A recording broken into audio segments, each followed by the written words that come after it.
Glória ao Senhor Jesus. Segunda de Pedro, louvado seja o nome do Senhor. Eu vou ser breve, irmãos. Eu tenho meia hora aqui, os irmãos não se cansem não.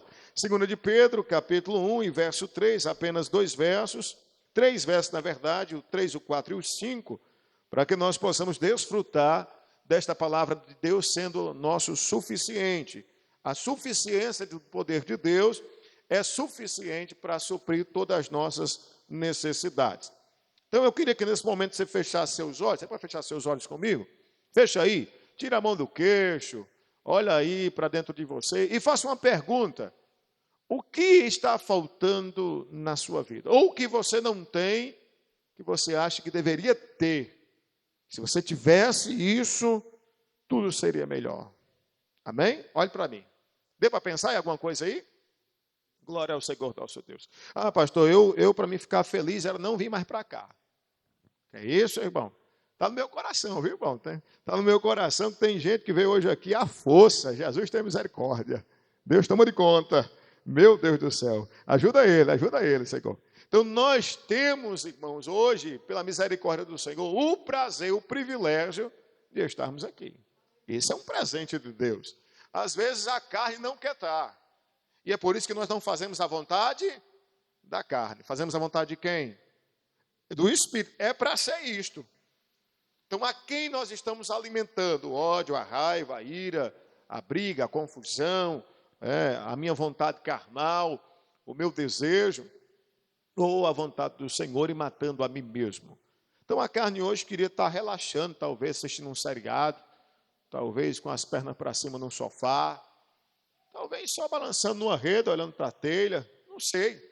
Mas pouca carne ou nenhuma carne queria estar na presença do Pai, porque quando entramos na presença de Deus, o Espírito reacende e ele mata a carne. Então, estar aqui na presença do Pai é um suicídio para a nossa carne. A carne não quer se suicidar, ela quer viver, ela quer explorar o mundo, ela quer sentir emoções, ela quer se realizar. Por isso a festa carnal chamada Carnaval, para satisfazer o que a carne deseja. Mas o Senhor disse que aquele que é amigo do mundo é inimigo de Deus. Aquele que quer fazer a vontade da carne não pode agradar a Deus. Está em Romanos 8, verso 8. Então vamos começar com isto. E é por isso que eu quero que os irmãos tenham um entendimento claríssimo nesta noite. 1 de Pedro, capítulo número 1, verso 3, 4 e 5, vai falar sobre a suficiência de Deus em nós e do poder que opera nas nossas vidas. Vamos começar?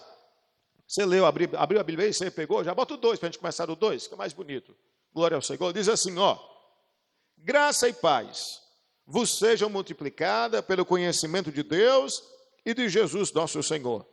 Visto como o seu divino poder nos deu tudo o que diz respeito à vida e à piedade, pelo conhecimento daqueles que nos chamou por sua glória e virtude, pelas quais ele nos tem dado grandíssimas e preciosas promessas, para que por ela fique participante da natureza divina, havendo escapado da corrupção, que pela concupiscência há no mundo, e vós também, pondo nisto mesmo toda diligência, acrescentai à vossa fé a virtude a ciência, verso 6, e a ciência a temperança a paciência, a paciência a piedade, e a piedade o amor fraternal, e o amor fraternal a caridade.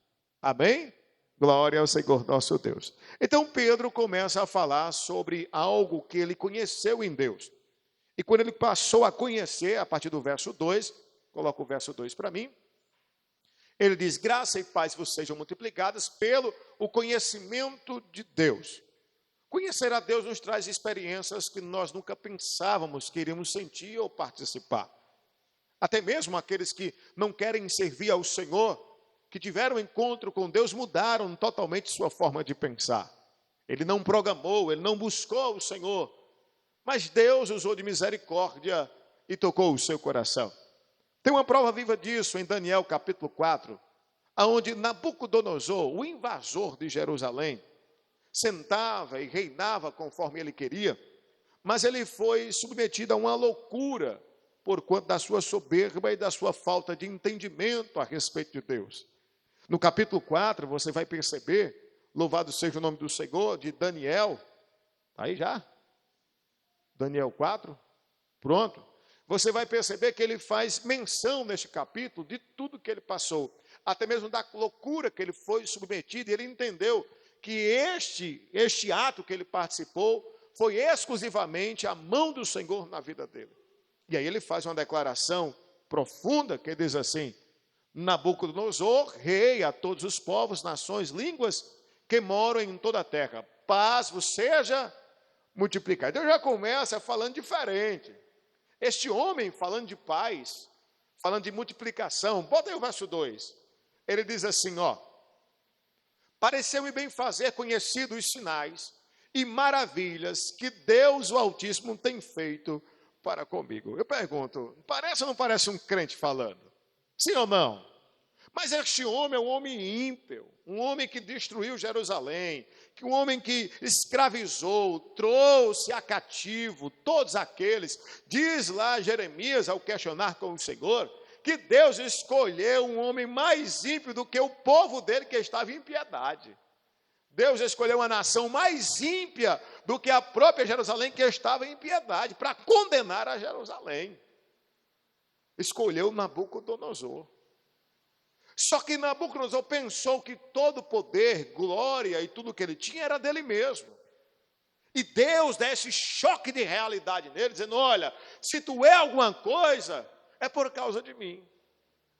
E quando ele faz isso, e nós conhecemos a história, lança no pasto, ele fica louco da cabeça, comendo capim por muito tempo. Quando ele retorna de tudo isso, que Deus o traz à sanidade, ele lança agora uma declaração: eu preciso fazer notório os feitos e as maravilhas que Deus fez para comigo.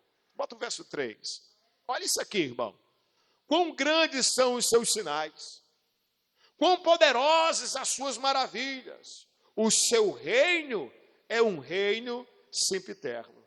E aqui eu fiquei maravilhoso, porque quem fala isso é um rei que domina agora todo o mundo. Ele disse: o meu reino não é nada comparado com o reino dele sempiterno, ou seja, que dura para sempre. Um reino que não tem fim. Em outras palavras, ele diz: olha, eu tenho fim, mas ele não. Eu posso morrer hoje, isso aqui pode se acabar, mas ele não. E este conhecimento de Deus veio-me uma perseguição, uma loucura, uma luta, uma dificuldade. Escute isso. Aí ele diz: e o seu domínio de geração em geração. Volta para Pedro lá.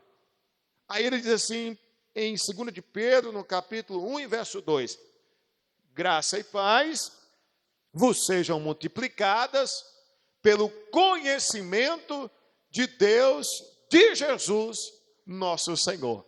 E agora eu quero aplicar isso na nossa vida. Tem situações em que nós somos colocados à prova, que nós não entendemos. Achamos até que é um castigo do Senhor. Mas, na verdade, todo o propósito de transformação da nossa alma tem um foco. Jesus, a tocar o nosso coração e nos fazer conhecedor das suas maravilhas, ele quer que cada vez mais haja um aperfeiçoamento disto. Esse texto que nós lemos, ele mostra isso claramente. No verso 5, ele fala que nós precisamos acrescentar à nossa fé virtude, acrescentar à nossa fé ciência, acrescentar à nossa fé temperança, acrescentar à nossa fé paciência, acrescentar à nossa fé piedade, também amor fraternal e também caridade. Ele está dizendo: eu te dei a fé, porque a fé foi dada pelo autor da fé, que é Jesus Cristo. Romanos vai dizer que nós recebemos uma medida de fé, mas que essa fé precisa de um aperfeiçoamento. E 7 virtudes é declarada nestes versos acerca deste aperfeiçoamento que Deus nos dá. Em outras palavras, ele está dizendo: vocês precisam se esforçar também.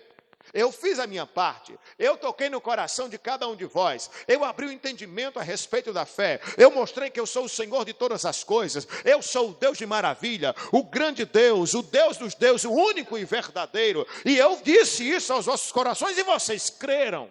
Criou dentro de vós um sentimento e uma certeza de fé que eu coloquei lá, porém agora precisa de uma participação sua.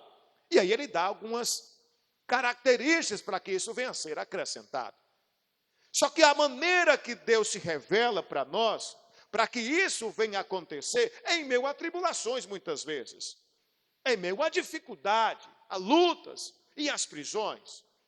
Quando eu venho descobrir que Deus é suficiente, é porque eu já passei por tantas coisas que eu percebi que Ele era suficiente em tudo. Até passar, eu só ouvia falar. Mas agora, como diz Jó, agora não é mais por ouvir falar, agora eu mesmo vi. Eu sei que o meu Redentor, Ele vive. Quem pode dizer glória a Deus por isso? Pedro vai trazer características claras de um conhecimento de Deus aperfeiçoado através de batalhas, de lutas, onde o Senhor se revela para nós de uma maneira que muitas vezes não entendemos, mas que é necessária, para que nós venhamos nos aprofundar nele. Escute isso aqui. Quando eu entro no texto de Filipenses, no capítulo 2, bota lá, Filipenses capítulo 2, louvado seja o nome do Senhor. Paulo vai fazer menção, irmãos, de um momento crucial. Filipenses 2:12, por favor. Ele diz assim, de sorte que, meus amados, assim como sempre obedecestes, não só a minha presença, mas muito mais agora na minha ausência, assim também operai a vossa salvação com temor e tremor. Passa. Porque Deus é o que opera em vós, tanto o querer como o efetuar. Passa aí. Fazei todas as coisas sem murmurações nem contendas. O verso 15. Para que sejais irrepreensíveis, sinceros filhos de Deus, inculpáveis, no meio de uma geração corrompida, perversa, entre a qual resplandece como astros no mundo. Irmãos, diante deste texto de Filipenses capítulo 2, nós percebemos que Paulo convida o povo a adorar o Senhor de uma maneira poderosa, de uma maneira que sem obstrução.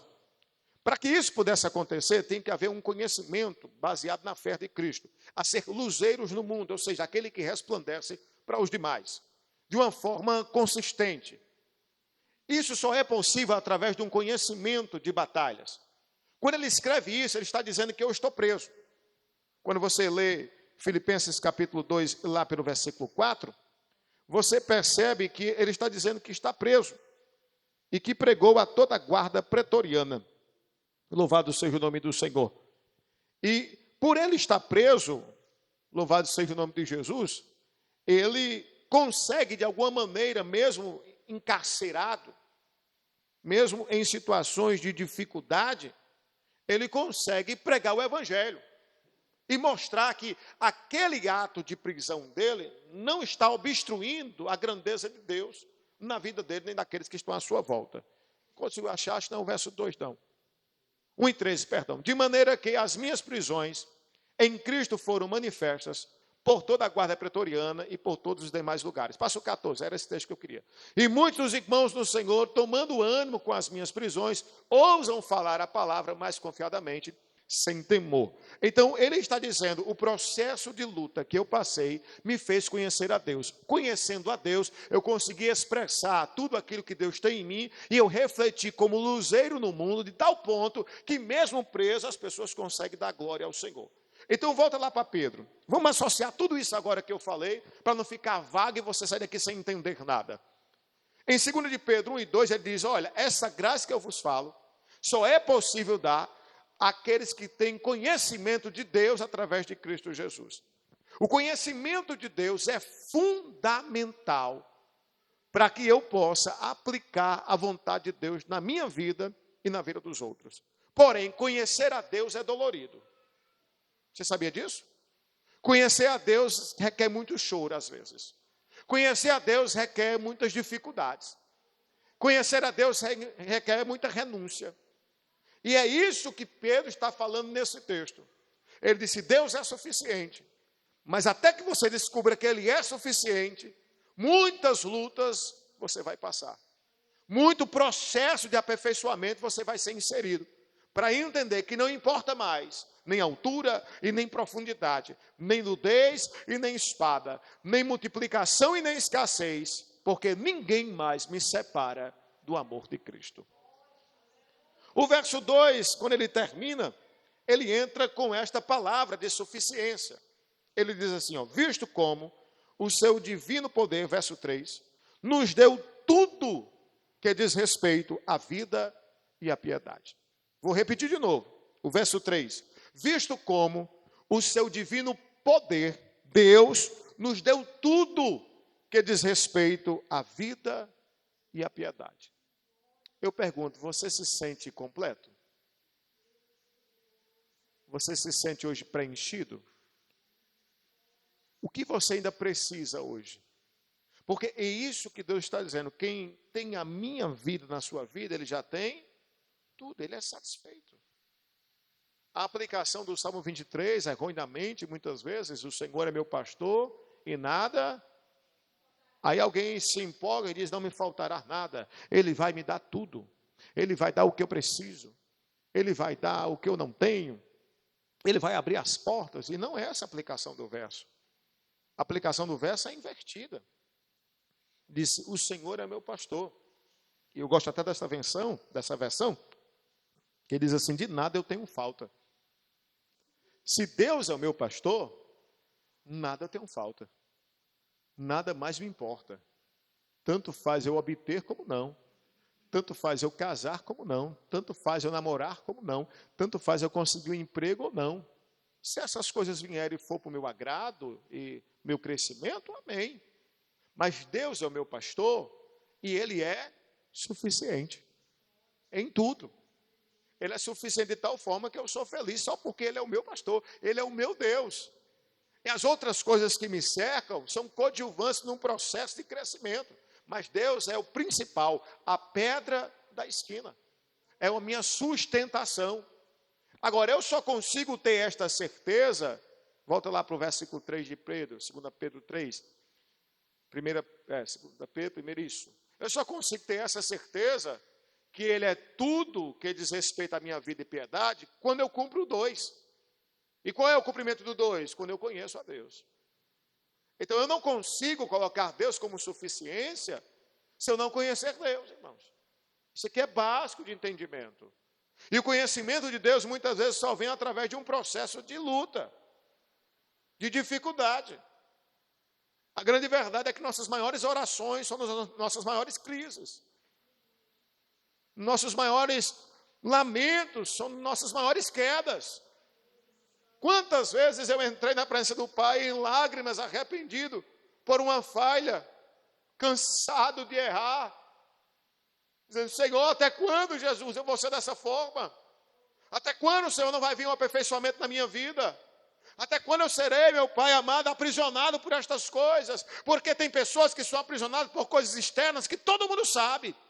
Mas tem pessoas aqui esta noite que são aprisionadas por coisas internas que só o seu Deus sabe. E nós. Por isso, ninguém escapa do espinho da carne.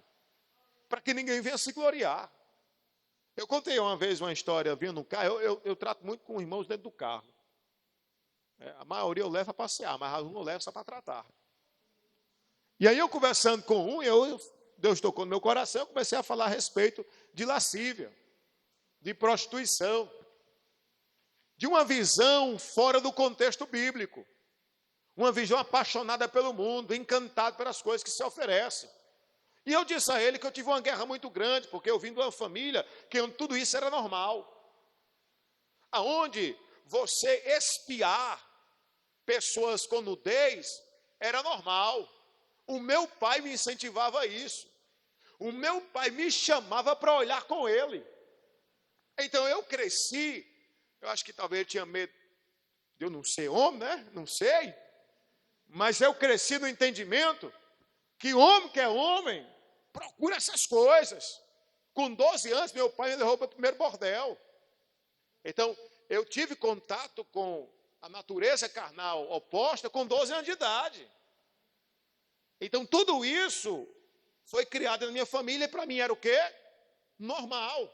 Quando eu aceito a Jesus e começo a ler a Bíblia, eu vejo que tudo isso é obra de carne. Lascívia, prostituição visual, orgias. Digo, meu Deus!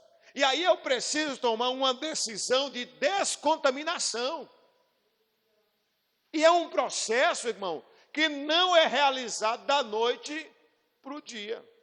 A bebida foi, o cigarro foi, a droga foi, da noite para o dia. Mas esse não.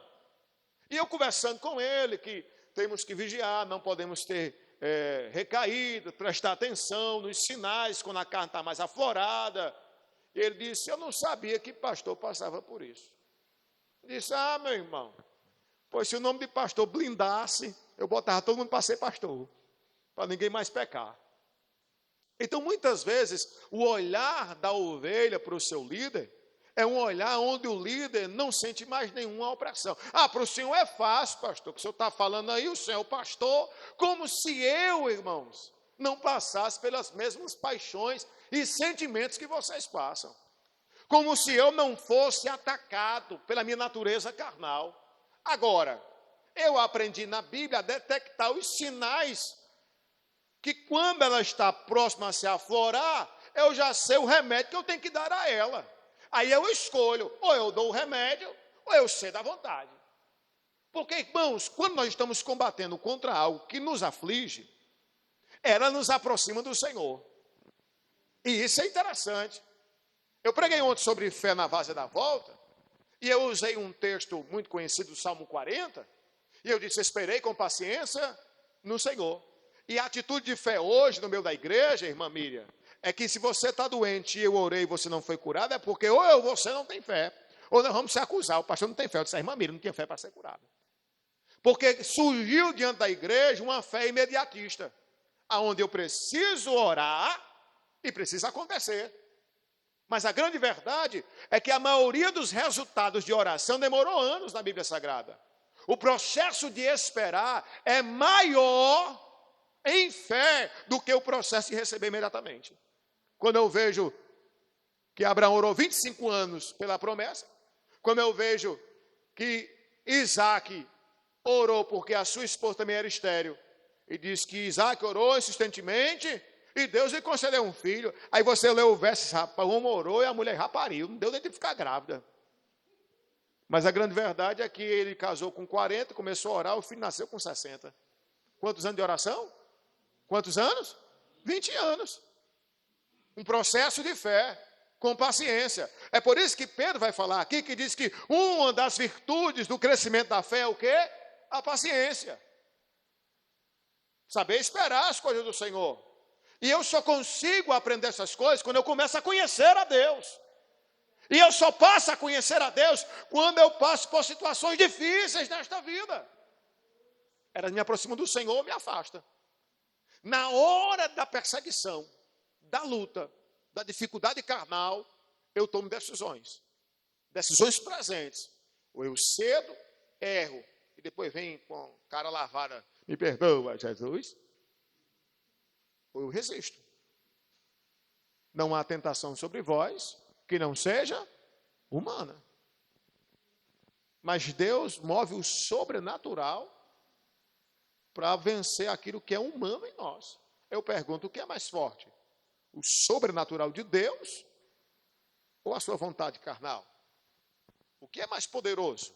O poder de Deus, como diz no verso 3, o poder divino de Deus que nos dá a suficiência a respeito da vida e da piedade em tudo. O poder de Deus é 1000 vezes, talvez imensuravelmente vezes, maior do que a nossa vontade. Porém, Deus respeita a sua decisão. O conhecimento de Deus é vencer a você mesmo. Diz, eu não vou sujeitar a mim, mas eu vou me sujeitar a Deus.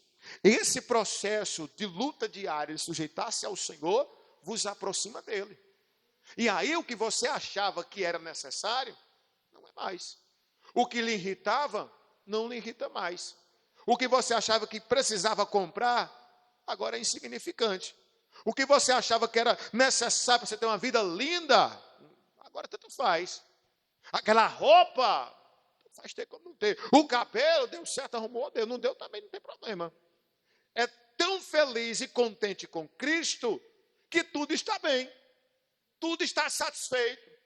Tudo vai bem para a glória do Senhor Jesus. Esse sentimento é para ser necessário, enraizado em cada coração de uma pessoa salva em Cristo Jesus, irmãos. O contentamento, a felicidade plena, Cristo na alma, e não porque conseguiu alguma coisa, ou criou expectativas em alguma coisa, mas porque Deus é suficiente em tudo a respeito da vida e da piedade. Para isso acontecer, eu preciso de conhecimento. Quem está entendendo, diga amém. Para encerrar, louvado seja o nome do Senhor, nós vamos pular aqui. Eu quero só dar uma ênfase no verso 4, que ele fala da natureza divina, lá na parte B do verso. Olha aqui comigo, pelas quais ele nos tem dado grandíssimas e preciosas promessas. Deus, com o seu poder, diz: se você me conhecer, se dedicar a mim, eu tenho promessas para vocês. O escritor dos Hebreus vai dizer: fiel é o que prometeu. Ele cumpre com isso. Escute isso.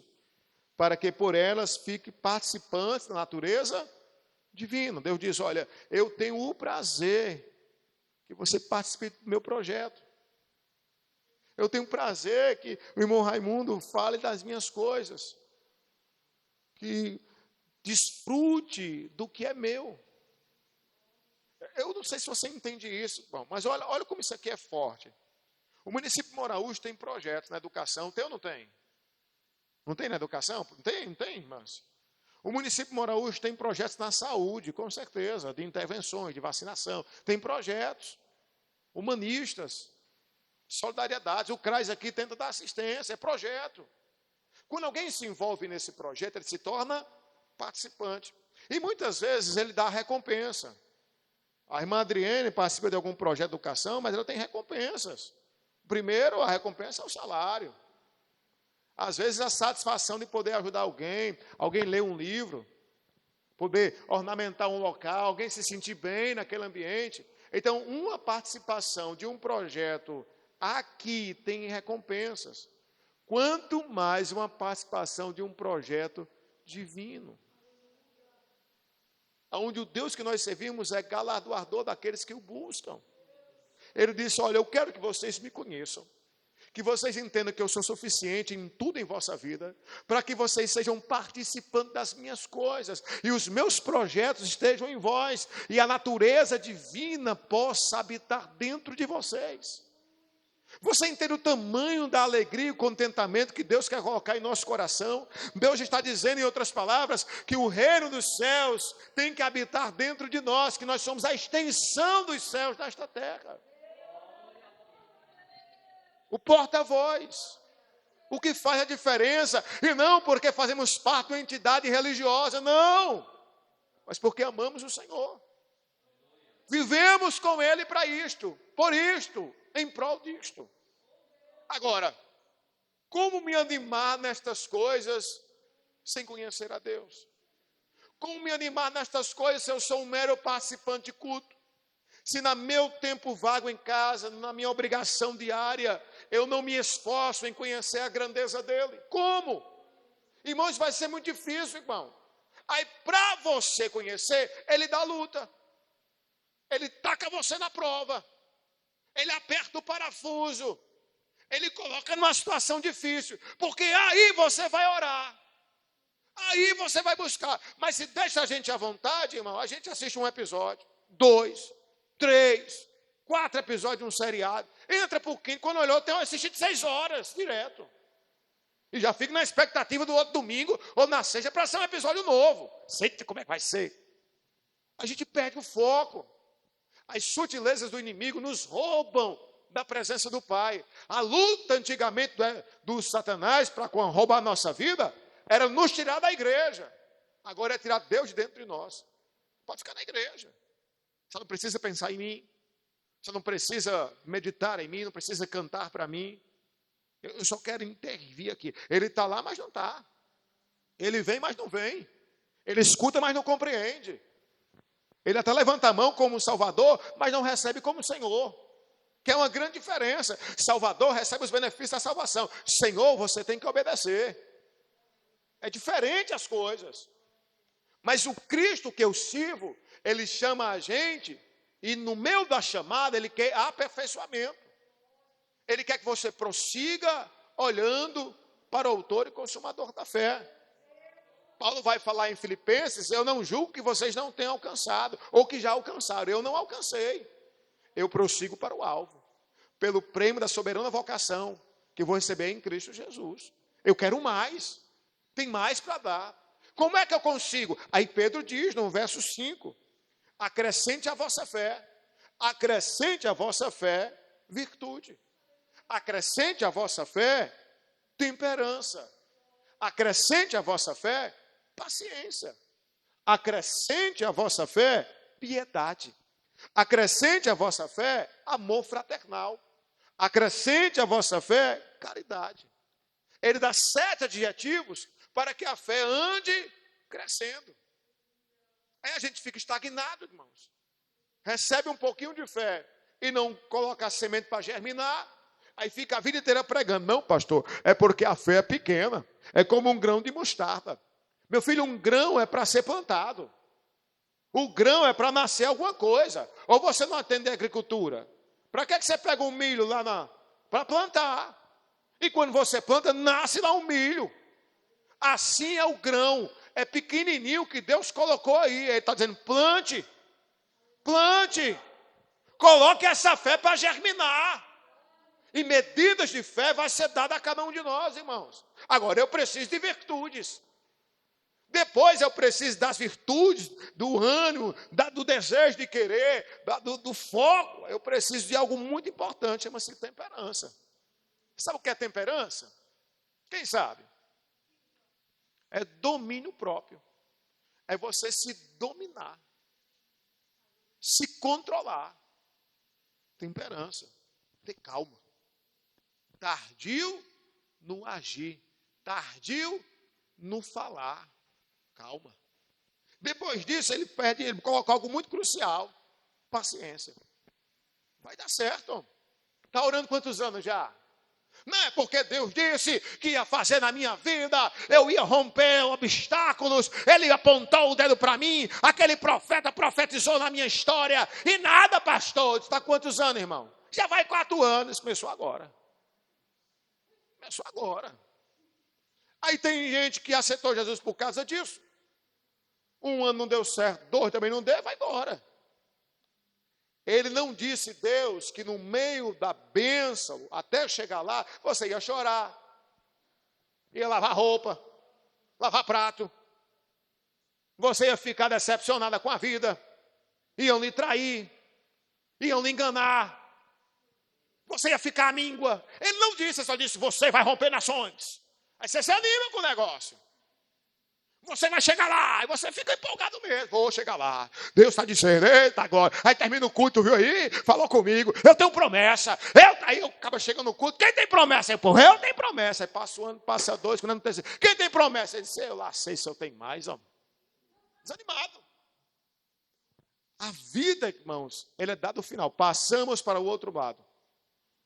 Ele não disse que ia ter tempestade, irmão. Só que passasse. O objetivo é chegar. A promessa nos garante isso. Mas eu preciso, no intervalo, aumentar minha fé. E isso não é Deus que vai fazer por mim. É a minha contribuição para que Deus opere em mim. Tem um evangelho que se prega que Deus faz tudo.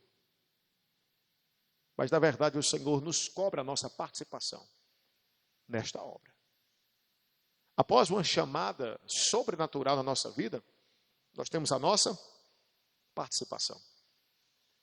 Então eu queria que você se alegrasse disso. Mesmo sem entender o que está passando agora. Mesmo brigando com a vida. Mesmo chateado com o pastor. Chateado talvez com a esposa. Chateado com os pais. Chateado com os filhos. Eu queria que você entendesse algo específico no seu coração. Eu quero terminar com isso. Eu tenho dito isso nessa semana inteira. O nosso Deus, ele fez especificamente na sua vida algo sobrenatural. Em você. Não foi eu que fiz. E o que foi, pastor? Ninguém consegue conhecer a Deus se ele não deu o prazer de conhecer. Ninguém. Ninguém consegue entender que ele é único e verdadeiro se nosso Deus não revelar isto. Ele diz, eu oculto aos sábios e entendidos, mas eu revelo aos meus pequeninos. Quem faz a revelação do evangelho em nós é o próprio Deus. O Senhor faz essa comparação. Eu preguei doutrina passada. Aqueles que são plantados em pedregais, eles escutam, mas não compreendem. São semelhantes àqueles que nascem, mas não têm terra profunda para expandir suas raízes. E por isso, quando vem a dificuldade da vida, eles morrem, porque não têm profundidade. Em outras palavras, não compreenderam o evangelho. Estavam emocionados, animados, mas sem compreensão. Quem faz esta abertura de entendimento em nós é o próprio Deus. Quem convence o homem do pecado, da justiça e do juízo é o Espírito Santo. Mateus, por si só, você não poderia compreender. Adriela, nem que quisesse. O pastor iria lhe dizer: que loucura é essa? O cara passou 3 dias dentro do bucho de um peixe. Como é que acredita num negócio desse, Mateus? Isso é loucura, rapaz. E ainda cuspiu na praia. Olha, um peixe que cospe, gente. Dá para entender isso aqui? Então, quem abre esse entendimento para a gente crer nisso é Deus. De tal forma, se esse homem engoliu a baleia, nós acreditaríamos. Então, quem fez isso? Deus. Prova viva, segunda viagem missionária do nosso irmão Paulo, Atos Apóstolos, capítulo 16. Paulo está pregando para uma mulher chamada Lídia, lavando roupa à beira do rio e vendedora de púrpura. Ao pregar o evangelho, todas as lavadeiras ouviram, mas Deus só abriu o coração de Lídia para crer. Quem abriu o coração foi Deus. Então, me perdoe se você acha que você não é ninguém nesta igreja. Se você acha que não tem talento, se você acha que não está como um peixe fora do barco. Não sei nem porque que eu estou aqui, pastor.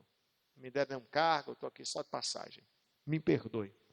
Está faltando em você, escute isso, está faltando em você o entendimento do conhecimento de Deus.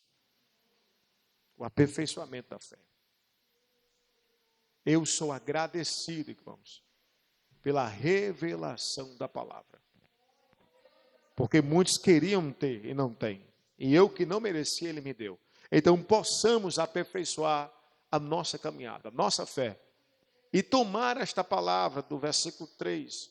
Deus é suficiente através do seu poder em tudo na nossa vida e nossa piedade. Ficamos de pé. Senhor nosso Deus, nós te louvamos e agradecemos, Jesus, por esta palavra. Pedimos ao Senhor força, Jesus. Estamos enfrentando, ó Pai, guerras de desânimos. Ó Senhor, situações de inconstância, desânimos profundos. Às vezes, meu Pai amado, eu não sei, Jesus, mas o Senhor sabe. Eu não sei o que dizer ou o que fazer. Mas eu estou colocando em Tuas mãos toda esta casa, pedindo ao Senhor que a Tua revelação aconteça em nós constantemente. E venhamos, meu Pai, ao pleno conhecimento, à altura, à profundidade, à plenitude por completo da Tua verdade. Senhor Deus, também eu venho pedir ao Senhor a suficiência, o contentamento pleno. Que a Tua igreja não fique buscando, meu Pai, alegrias naquilo que é temporal, naquilo que é palpável, naquilo que é visual, Senhor. Naquilo, meu Pai, que a traça corrói, que a ferrugem, meu Pai amado, destrói. Não, Senhor. Senhor Deus, eu venho pedir ao Senhor que o Senhor venha derramar sobre esta casa uma visão de fé, de suficiência no Senhor. Que tanto faz, meu Pai, ser dia ou como noite, tanto faz, meu Pai, aonde eu estiver ou com quem eu estiver, que o contentamento pleno da certeza do cuidado do Senhor esteja sempre em nossos corações. Obrigado, Senhor Jesus, por não nos lançar fora. E Pai, é bem verdade que muitas vezes nós falhamos e saímos do processo, ó Pai amado, da promessa da natureza divina. Perdemos o foco. Mas eu vi hoje, Senhor, que o Senhor nos traz de volta, porque o Senhor tem prazer que sejamos participantes da Tua obra. Também aprendi hoje, meu Pai, que a minha fé precisa ser exercida com os teus frutos, meu Pai amado, fruto do amor, o fruto da fraternidade, da paciência, da temperança, o fruto, Senhor Jesus, da virtude, de, meu Pai, termos sempre palavras positivas, animadas, não somente vocais, mas que vêm de dentro do ventre, e assim sai conforme está cheio o nosso coração. Obrigado, Senhor. Aumenta-nos a nossa fé, para crermos e permanecermos vivos no Senhor. Salva, meu Pai, este Brasil, Ceará, esta cidade. Salva os nossos familiares. É o que eu te peço em nome de Jesus. E você diz amém. Graças a Deus. Quero aqui agradecer aos nossos irmãos por estar conosco. Nós ainda conseguiremos, em nome de Jesus. Oi? Amanhã é ceia. Nós ainda conseguiremos, eu acredito incentivar a igreja a estar pelo menos 3 cultos seguidos, irmão. Eu acredito, irmão. Às vezes, talvez você não se sinta empolgado, irmãos, de estar na doutrina, mas não deixe de vir, não. A palavra às vezes é calma, mas eu tenho certeza que vem sempre do trono da graça. A palavra que transforma é aquela que fica dentro do coração martelando e nos confrontando. É esta palavra que precisamos. Então que você tenha paciência, espere no Senhor, não desanime, continue exercendo sua fé, espere com paciência no Senhor. Daqui a pouco vem sua cura, daqui a pouco vem o seu milagre. E o processo de esperar, eu sempre digo, é muito maior a fé utilizada nela do que a fé utilizada de forma imediata. Porque quando é de imediato, você já só teve aquele momento e já cessou. Quando não acontece, você fica alimentando a fé. Vai dar certo. Deus vai fazer o milagre. Mas, pastor, já faz 15 anos que a Sofia está aí. Deus vai fazer o milagre. Em nome de Jesus, eu creio. Pastor, quantos anos vai ser? Deus vai fazer o milagre. Pode ser amanhã, pode ser depois da manhã. Pode ser daqui a 20 anos. Eu vou ver, Deus vai fazer o milagre. Então, irmãos, esta fé é maior do que a fé imediata. Agora, bem verdade que o que anima a igreja é aquela que é imediatamente. Deus às vezes faz assim também. Mas eu quero lhe convidar a não desanimar quando não é feito. Amém? E a testemunhar, mesmo sem ter recebido. Porque você já crê que vai receber. Quem crê assim, diga amém. Diga assim, eu vou passar no concurso. Vou. Vocês não vão, não? Eu não vou, que eu não vou fazer mais, não. Mas vocês vão. Quem for fazer, diga, eu vou passar. Diga, eu vou passar. Diga, meu nome vai estar lá. Qual é, pastor? Não importa. Você vai passar. É assim que funciona. Eu vou casar, pastor. Pastor, eu quero um homem assim. Alto. Loiro. Os olhos verdes. Azul tá mais fácil. Eu quero que trabalhe assim. Eu quero que seja músico. Eu quero que cante. Eu quero que pregue. Tem assim, pastor? Ore para você ver como tem. Eu quero, pastor, um simplesinho que só seja crente. Pastor, eu quero um bem pretinho, que eu gosto dessa cor. Irmão. Tem de todo tipo, é só você orar. Mas você não fala dos homens, não, os homens têm uma mente fértil. Ficar só com as irmãs mesmo. Glória ao Senhor. Então Deus, Ele está esperando, irmão, a nossa oração, a nossa expectativa, vai dar tudo certo. Deus tem porta aberta, Deus tem providência já, tudo está lá. A gente só precisa crer antecipadamente e viver o milagre de Deus. Amém? Quem crê assim, diga glória a Deus. Diga assim, eu vou testemunhar, mesmo sem ter recebido. Porque eu sei que eu vou receber. Sim.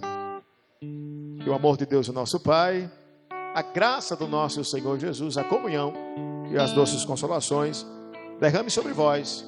E quem tem fé, diga amém.